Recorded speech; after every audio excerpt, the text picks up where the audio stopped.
Hello student, આજે આપણે આંકડાકીય વિધેયો વિશે ભણીશું. આના પહેલાં આપણે ગાણિતિક વિધેયો વિશેની સમજ મેળવી લીધી હતી. હવે ગાણિતિક વિધેયો કયા કયા છે? તો ગાણિતિક વિધેયોમાં sum, absolute value, sum, ABS, FACT fact, power, product, પછી LN, natural logarithm, log 10, square root, integer, આ બધા આપણે કયા જોયા હતા? તો કે આ બધા હતા ટ્રંક હતું, round, round up, round down, આ બધા પ્રોડક્ટ, આ બધા જ વિધેયો આપણે ગાણિતિક વિધેયોમાં જોઈ લીધા. હવે આંકડાકીય વિધેયો. આંકડાકીય વિધેયો એ ડેટાનો સંચય, વિશ્લેષણ વગેરે કરવામાં તેમજ તેને સમજવામાં તથા રજૂઆત કરવામાં મદદરૂપ થાય છે, જેને કારણે ભવિષ્યના નિર્ણયો લેવાનું કાર્ય સરળ બની રહે છે. હવે એમાં પહેલું જ છે કે સરેરાશ માટેનું એવરેજ વિધેય. એવરેજ વિધેય વધારેમાં વધારે 30 ચલ પ્રદેશની N1, N2, N3 એવું N30 સુધીની કિંમત પરત કરે છે. એવરેજ એ ગણિતના મધ્યક તરીકે પણ ગણવામાં આવે છે. આ કિંમતોને એટલે કે એવરેજ ફંક્શનની અંદર કૌંસમાં જે પણ કિંમતો લખવામાં આવે છે એ બધી જ કિંમતોને અર્ધવિરામથી જુદી પાડવામાં આવે છે. એવરેજ વિધેયની વાક્ય રચનામાં એવરેજ 1, 2, N1, N2, N30 સુધી આપણે લઈ શકીએ છીએ. અહીં વિધેયનો દરેક ચલ N1, N2, N3 એ કોઈ સંખ્યા, કોઈ સેલ એડ્રેસ અથવા તો કોઈ સેલ વિસ્તાર હોઈ શકે છે. એટલે ટૂંકમાં કે એવરેજ વિધેય આપણને સરેરાશ સંખ્યા શોધવામાં ઉપયોગી છે. એના પછી જો નેક્સ્ટ છે સમગુણોત્તર મધ્યક માટેનું જીઓમીન, એટલે કે મધ્યક શોધવા માટેનું. આ વિધેય આપેલ સંખ્યાઓની સમગુણોત્તર મધ્યક કિંમત પાછી આપે છે. આ વિધેય દ્વારા ઋણ ન હોય તેવી n સંખ્યાઓનો સમગુણોત્તર મધ્યક મેળવવા માટે તેમજ બધી જ n સંખ્યાઓનો ગુણાકાર પછી તેનું nth મૂળ કાઢવામાં આવે છે. જીઓમીન વિધેયની વાક્ય રચનામાં N1, N2, N30 સુધી લઈ શકીએ છીએ. અહીં વિધેયનો દરેક ચલ N1, N2, N3 એ કોઈપણ સંખ્યા, સેલ એડ્રેસ અથવા તો સેલનો વિસ્તાર હોઈ શકે છે. એના પછીનું નેક્સ્ટ છે હરાત્મક વિધેય. હરાત્મક વિધેય આપેલી સંખ્યાની હરાત્મક મધ્યક કિંમત પાછી આપે છે. હેરમીન વિધેયની વાક્ય રચનામાં હેરમીન N1, N2, N3 એવી રીતના N30 સુધી આપણે સંખ્યા લઈ શકીએ છીએ. અહીં N1, N2, N3 એ કોઈ સંખ્યા, સેલ એડ્રેસ અથવા તો સેલનો વિસ્તાર હોઈ શકે છે. એના પછીનું નેક્સ્ટ છે મધ્યસ્થ માટેનું મિડેન વિધેય, એટલે કે મધ્યસ્થ શોધવા માટેનું વિધેય. મધ્યસ્થે આપેલી શ્રેણીને ચડતા કે ઉતરતા ક્રમમાં ગોઠવ્યા બાદ પછીની મધ્ય સંખ્યા પરત કરે છે. જ્યારે શ્રેણીમાં કુલ બેકી સંખ્યામાં ચલ હોય તો વચ્ચેની બે સંખ્યાની સરેરાશને મધ્યસ્થ તરીકે લેવામાં આવે છે. મિડેન વિધેય પણ આ સિદ્ધાંત મુજબ જ કાર્ય કરે છે. મિડેન વિધેયની વાક્ય રચનામાં મિડેન N1, N2, N3 એવું આપણે N30 સુધી લઈ શકીએ છીએ. હવે વિધેયનો દરેક ચલ N1, N2, N3 એ કોઈ સંખ્યા, સેલ એડ્રેસ અથવા તો સેલનો વિસ્તાર હોઈ શકે છે. ટૂંકમાં મધ્યસ્થ શોધવા માટે મિડેન વિધેયનો ઉપયોગ થાય છે. બહુલક માટેનું વિધેય. બહુલક વિધેય આપેલી સંખ્યાઓમાં પુનરાવર્તિત થતી સંખ્યા પરત કરે છે અને બહુલક શોધવા માટે મોડ વિધેયનો ઉપયોગ થાય છે. મોડ વિધેયની વાક્ય રચનામાં x1, x2, x3 એવી રીતના x30 સુધીની કોઈ પણ સંખ્યા આપણે લઈ શકીએ છીએ. અહીં વિધેયનો દરેક ચલ એટલે કે x1, x2, x3 એ કોઈ સંખ્યા, સેલ એડ્રેસ અથવા તો સેલનો વિસ્તાર પણ હોઈ શકે છે. અહીં આપણને મોડનું એક એક્ઝામ્પલ આપેલું છે કે ઇક્વલ ટુ મોડ 10, 7, 6, 8, 6, 5 તો જવાબ આપણને 6 મળે છે. કેમ? તો કે 6 વખત છે એ 6 છે એ પુનરાવર્તિત થાય છે, માટે આપણને મોડની એટલે કે બહુલકની સંખ્યા તરીકે 6 મળે છે. એના પછીનું નેક્સ્ટ વિધેય છે કાઉન્ટ એ. આ વિધેય કિંમત ધરાવતા સેલની કુલ સંખ્યા પરત કરે છે, એટલે કે કોઈ કિંમત સેલમાં જે પણ કંઈ કિંમત લખેલી હોય તો એ સેલની ગણતરી કરીને આપણને આપે છે. આ વિધેય એ ખાલી સેલને ગણતરીમાં લેતું નથી. કાઉન્ટ એની વાક્ય રચનામાં કાઉન્ટ એ પછી ચલની કિંમતો, સ્થાનાંક કે વિસ્તાર હોઈ શકે છે. અર્ધવિરામના ચિહ્નથી અલગ પાડીને દર્શાવવામાં આવે છે. એટલે કે કિંમતો સ્થાનાંકને અર્ધવિરામની નિશાનીથી અલગ પાડીને દર્શાવવામાં આવે છે. મહત્તમ 30 ચલ સુધીની આપણે એમાં સંખ્યા લઈ શકીએ છીએ. અહીંયા x1 x2 x3 તરીકે કાઉન્ટ એ કૌંસમાં x1 x2 x3 તરીકે કોઈ પણ સેલ એડ્રેસ કે સંખ્યા હોઈ શકે છે અને આ કિંમતોને અર્ધવિરામથી અલગ પાડીને લખવામાં આવે છે. એના પછીનું નેક્સ્ટ વિધેય છે મોટામાં મોટી, એટલે કે સંખ્યામાંથી મોટામાં મોટી લાર્જેસ્ટ વેલ્યુ, લાર્જ વિધેય છે, એટલે કે મોટામાં મોટી સંખ્યા શોધવા માટેનું લાર્જ વિધેય છે. હવે લાર્જ વિધેય આપેલી n સંખ્યાના ગણમાંથી kth એટલે કે ચોક્કસ કોઈ તમારે સંખ્યાનું સ્થાન દર્શાવવાનું હોય અને એ મોટી સંખ્યા આંકડાકીય કિંમત પરત કરે છે. લાર્જ વિધેયની વાક્ય રચનામાં લાર્જ n અને k એટલે કે લાર્જ x અને k છે, જ્યાં અહીં x એ કોઈ ચલ વિસ્તાર હોઈ શકે છે અને k એ સંખ્યાનું સ્થાન દર્શાવે છે. આ વિધેય આપેલ સંખ્યાઓને ઉતરતા ક્રમમાં ગોઠવીને k સ્થાનની સંખ્યા પરત કરે છે. અહીં k સ્થાનની કિંમત પૂર્ણાંક સંખ્યા સ્વરૂપે જ આપવી ફરજિયાત છે.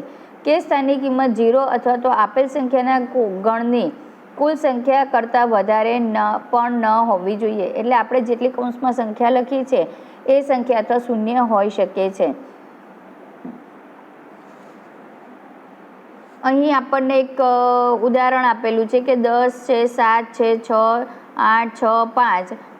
તો આ ગણમાં લાર્જ વિધેયમાં 2 કિંમત આપીએ તો આપણે 8 જવાબ મેળવીશું. કેમ? તો કે ટોટલ સંખ્યા જે છે 10, 7, 6, 8, 5 એ બધાને પહેલાં તો શું કરશે? ઉતરતા ક્રમમાં ગોઠવશે અને એના વિધેયની અંદર ઇક્વલ ટુ લાર્જ કૌંસમાં n એટલે સંખ્યા ગણશે અને એમાં છેલ્લેથી બીજા નંબર આવતી સંખ્યા જે હોય મોટામાં મોટી એ મને બતાવશે, એટલે 8 કિંમત મને બતાવશે.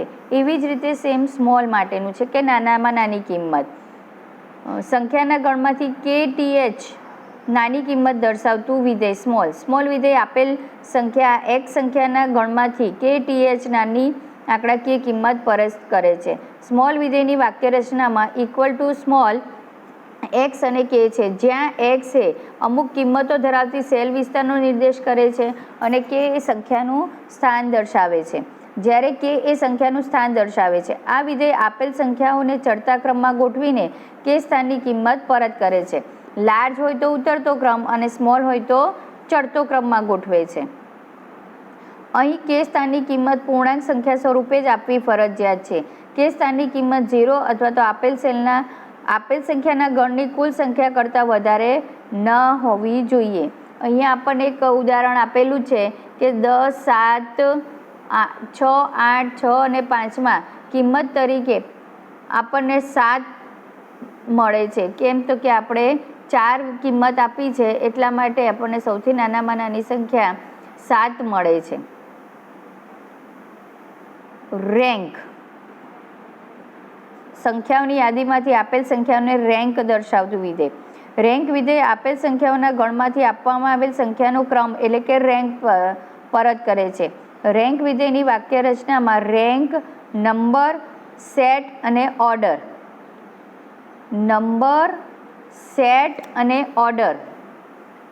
આ વિધેયની વાક્ય રચનામાં રેન્ક, નંબર, સેટ અને ઓર્ડર છે. અહીં નંબર એ સંખ્યા કે સેલ એડ્રેસ હોઈ શકે છે, જેનો ક્રમ તમારી યાદીમાં કેટલામો છે તે જાણવું હોય છે. સેટ એ સેલ વિસ્તાર હોઈ શકે છે અને ઓર્ડરના સ્થાનમાં ચડતા ક્રમમાં યાદીની ગોઠવણી કરાવવા માટે 1 લખવામાં આવે છે અને જ્યારે 0 છે એ ઉતરતા ક્રમમાં યાદીની ગોઠવણી કરીને આપે છે. અહીં આપણને એક ઉદાહરણ આપ્યું છે કે વર્ગના 50 વિદ્યાર્થીઓના પરિણામની યાદીમાં મારો રેન્ક કયો છે તે શોધવા માટે રેન્ક વિધેયનો ઉપયોગ કરવામાં આવે છે. મહત્તમ એટલે કે મેક્સ વિધેય. મહત્તમ એટલે આપેલી સંખ્યામાંથી સૌથી મોટામાં મોટી સંખ્યા શોધવી. વિધેય આપેલ n સંખ્યાના ગણમાંથી સૌથી મોટી વિધેય આંકડાકીય કિંમત પરત કરે છે. મેક્સિમમ એના માટે મેક્સ વિધેયનો ઉપયોગ કરવામાં આવે છે. એની વાક્ય રચનામાં મેક્સ કૌંસમાં x1, x2, x30 સુધીની છે. અહીં વિધેયનો દરેક ચલ x1 x2 x3 એ કોઈ સંખ્યાની યાદી અથવા સેલ વિસ્તાર હોઈ શકે છે. લાર્જ આપણને ચોક્કસ સ્થાનની મોટામાં મોટી સંખ્યા આપે છે, જ્યારે મેક્સ વિધેય છે એ આપેલા સંખ્યાના ગણમાંથી જે સૌથી મોટી સંખ્યા હોય એ આપણને આપે છે. એના પછી નેક્સ્ટ છે સંખ્યાઓની યાદીમાંથી સૌથી નાનામાં નાની સંખ્યા ધરાવતું મીન વિધેય.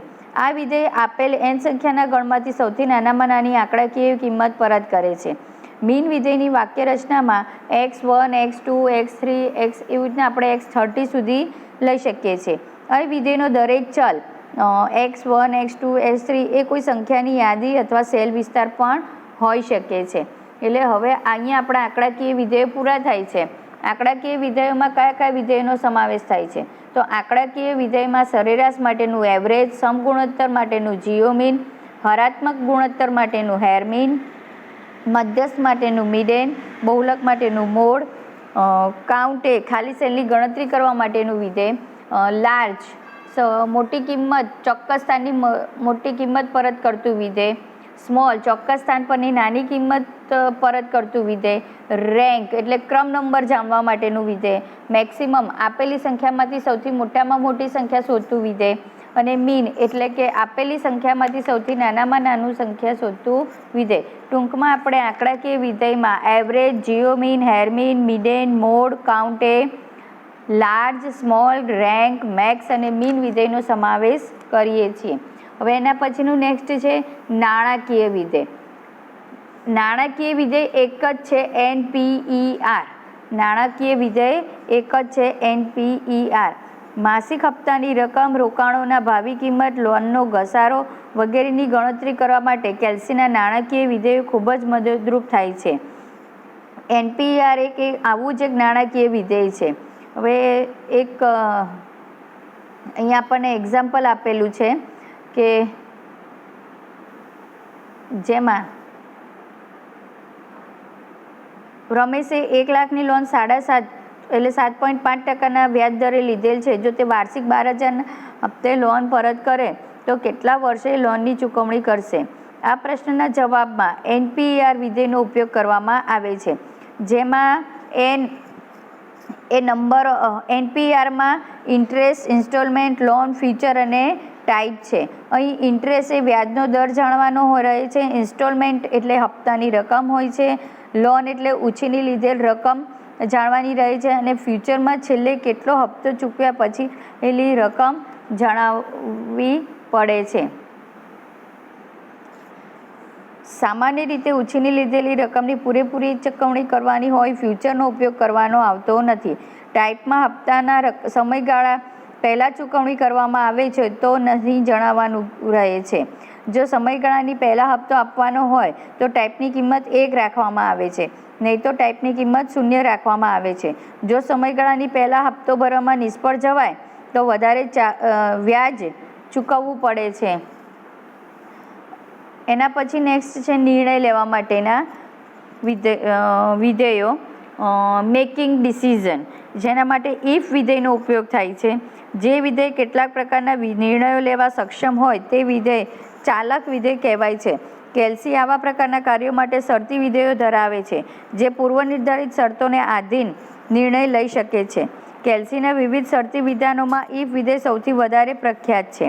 ઇફ વિધેયની વાક્ય રચનામાં is equal to if, logical test, value if true and value if false.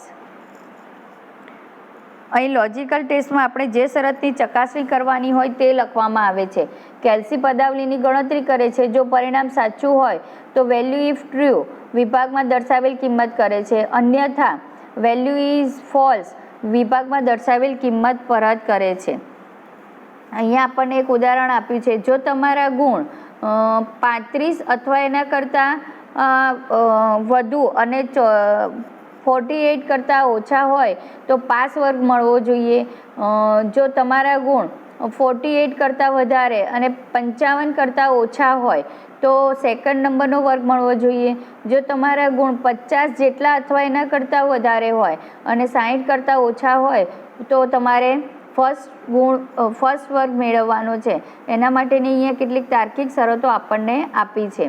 If વિધેય વડે નિર્ણય કરવા કેલ્સીમાં વપરાતા બધા શરતી વિધાનોમાં સૌથી ધ્યાનપૂર્વક એટલે પ્રખ્યાત વિધેય ઈફ છે.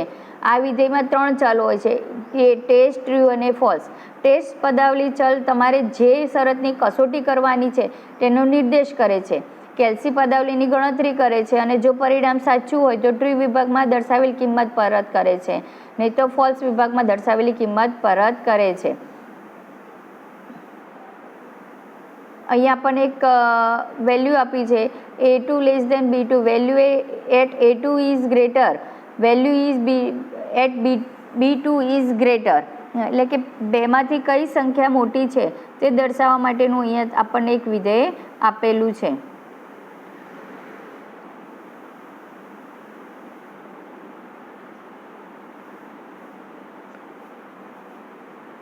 એના પછીનું નેક્સ્ટ વિધેય આવે છે સંબંધિત પ્રક્રિયકો, relational operator.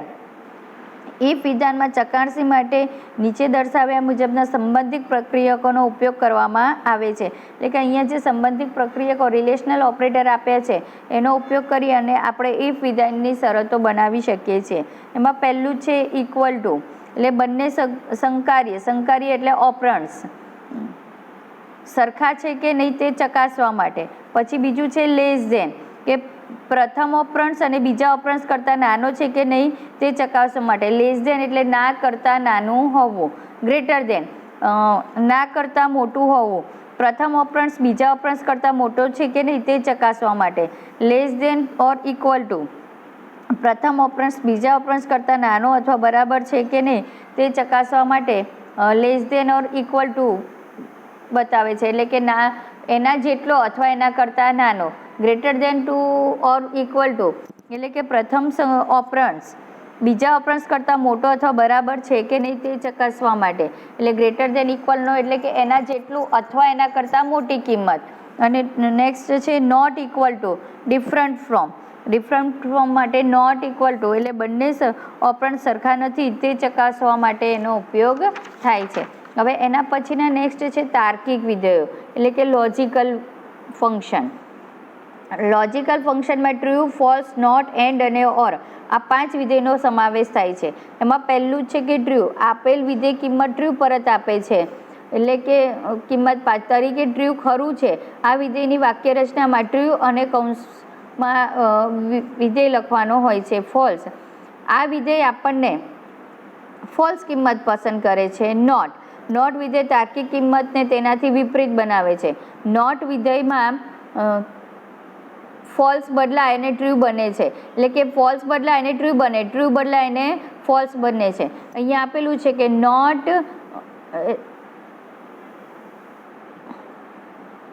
6 greater than less than 6 એની કિંમત ટ્રુ મળે છે, એટલે 6 કરતાં નાના પણ નહીં અને 6 કરતાં મોટા પણ નહીં. અને અહીંયા નોટ 1 ઇક્વલ ટુ 1ની કિંમત આપણને ફોલ્સ મળે છે, એટલે કે એક જેટલા જ, એક કરતાં વધારે નહીં ને ઓછા પણ નહીં.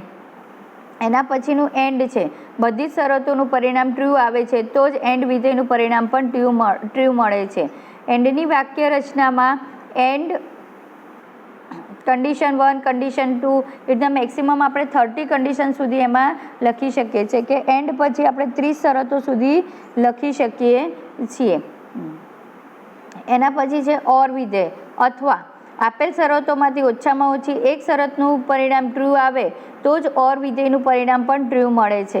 એટલે કે લોજિકલ તાર્કિક વિધેયો કેટલા છે? 5. ટ્રુ, ફોલ્સ, નોટ, એન્ડ અને ઓર. ટ્રુ તો કિંમત સ્વરૂપે ટ્રુ આપે, ફોલ્સ કિંમત સ્વરૂપે ફોલ્સ આપે, નોટ તો બંને તાર્કિક કિંમતને તેનાથી વિપરીત બનાવે છે, એન્ડ તો બંને શરત સાચી હોય તો જ ટ્રુ કિંમત પરત કરે છે, અને ઓર તો આપેલી શરતમાંથી કોઈ પણ એક શરત સાચી બને ત્યારે આપણને ટ્રુ વેલ્યુ કિંમત એટલે પાછી મળે છે. એના પછીના આપણા છે શાબ્દિક લખાણ માટેના વિધેયો આપેલા છે. તો શાબ્દિક લખાણ પરના વિધેયો સ્ટ્રિંગ ફંક્શન જેને કહેવામાં આવે છે. સામાન્ય રીતે સ્ટ્રિંગ ફંક્શનનો ઉપયોગ દસ્તાવેજને આકર્ષક સ્વરૂપે દર્શાવવા માટે થાય છે. એમાં પહેલું જ શાબ્દિક લખાણને જોડતું કોનકનેક્ટ વિધેય છે. કોનકનેક્ટ વિધેય શાબ્દિક લખાણની વધારેમાં વધારે 30 સ્ટ્રિંગને જોડે છે. આ વિધેયની વાક્ય રચનામાં ટેક્સ્ટ 1 અને ટેક્સ્ટ 2 એના ટેક્સ્ટ 30 સુધી આપણે લઈ શકીએ છીએ. કોનકનેક્ટ વિધેયના સ્થાને એન્ડ એટલે કે એમ્પરસેન્ડ ઓપરેટરનો ઉપયોગ પણ કરી શકાય છે. અહીંયા આપણને એક ઉદાહરણ આપ્યું છે કે આઈસ્ક્રીમ કરી શબ્દ આપેલો છે, બરાબર. આઈસ એન્ડ અને ક્રીમ અહીંયા આપેલું છે, આઈસ એન્ડ અને ક્રીમ, અથવા તો કોનકનેક્ટ અને પહેલા કૌંસમાં આઈસ અને બીજી અલ્પવિરામ કરી અને ક્રીમ બંને 2 અવતરણ ચિહ્નમાં લખવા જરૂરી છે. તો આપણને જવાબ સ્વરૂપે આઈસ્ક્રીમ એ શબ્દ એક સાથે જોવા મળશે. શાબ્દિક લખાણને નાના અક્ષરોમાં ફેરવતું લોઅર વિધેય શાબ્દિક લખાણને નાના મૂળાક્ષરોમાં દર્શાવે છે. એટલે લોઅર વિધેયનો ઉપયોગ શું થાય, તો જે અક્ષરો છે એને નાના મૂળાક્ષરો કે લોઅર કેસમાં બીજી એબીસીડીમાં દર્શાવવા માટે એનો ઉપયોગ થાય છે. પછી અપર કેસ, તો આ વિધેય આપેલા બધા અક્ષરોને મોટા મૂળાક્ષરોમાં દર્શાવે છે. એટલે કે કેપિટલ અક્ષરો પહેલી એબીસીડીના અક્ષરો લખવા માટે અપર વિધેયનો ઉપયોગ થાય છે. એના પછી છે નેક્સ્ટ છે પ્રોપર. આ વિધેય બધા શબ્દોનો પહેલો અક્ષર મોટા મૂળાક્ષરમાં અને બાકીના અક્ષરોને નાના મૂળાક્ષરમાં ફેરવે છે. એટલે કે પ્રોપરમાં શું હોય તો દરેક શબ્દનો પહેલો અક્ષર કેપિટલ થઈ જાય અને બાકીના સ્મોલ થઈ જાય છે. રોમન અથવા તો એરેબિક અંક વિધેય આપેલ સંખ્યાને રોમન અંકમાં ફેરવે છે. તેની વાક્ય રચનામાં રોમન અને પાછળ મોડ લખવા નંબર અને કૌંસમાં મોડ લખવાનું હોય છે. અહીંયા નંબર તરીકે આપણે 0 થી 3999 સુધીની કિંમત જ લખી શકીએ છીએ, જ્યારે મોડનો ઉપયોગ રોમન સંખ્યાની રજૂઆતના પ્રકાર દર્શાવવા માટે થાય છે. મોડની કિંમત 0, 1, 2 અને 3 આપવામાં આવે છે. રોમન સંખ્યામાં અને એરેબિકમાં ફેરવતું એરેબિક વિધેય રોમન સંખ્યાને એરેબિક સંખ્યામાં ફેરવીને દર્શાવે છે. એરેબિક વિધેયની સંખ્યામાં ઇક્વલ ટુ એરેબિક અને પછી ટેક્સ્ટ લખવાની હોય છે, જ્યાં ટેક્સ્ટ તરીકે કોઈપણને રોમન સંખ્યા લખવામાં આવે છે. એના પછીનું નેક્સ્ટ વિધેય છે ટ્રીમ. ટ્રીમ વિધેય આપેલ શાબ્દિક લખાણ એટલે કે સ્ટ્રિંગમાંથી વધારાની ખાલી જગ્યા દૂર કરે છે. એટલે કે બે શબ્દો વચ્ચે આપેલી વધારાની સ્પેસને દૂર કરવા માટે ટ્રીમ વિધેયનો ઉપયોગ થાય છે. પછી છે એક્ઝેક્ટ એટલે કે સ્ટ્રિંગની સરખામણી કરવી, કમ્પેરિઝન ઓફ સ્ટ્રિંગ. આ વિધેય આપેલ બે સ્ટ્રિંગની સરખામણી કરે છે. જો આપેલ બે સ્ટ્રિંગની સરખી હોય તો જવાબ સ્વરૂપે 1 દર્શાવે છે અને બે સ્ટ્રિંગ સરખી ન હોય તો જવાબ સ્વરૂપે 0 દર્શાવે છે. એટલે કે સ્ટ્રિંગ તરીકે કોઈ પણ બે શબ્દો જે લેવામાં આવે છે એ બંને શબ્દોની લેન્થ સરખી હશે તો 1 જવાબ આપશે, અને એ બંને શબ્દોની લેન્થ એટલે કે એ બંને શબ્દોમાં લખેલા અક્ષરો વધારે કે ઓછા હશે તો આપણને કિંમત તરીકે 0 પાછું મળે છે. આના પછીના નેક્સ્ટ વિડીયો આપણે નેક્સ્ટ પીરિયડમાં જોઈશું. બાય.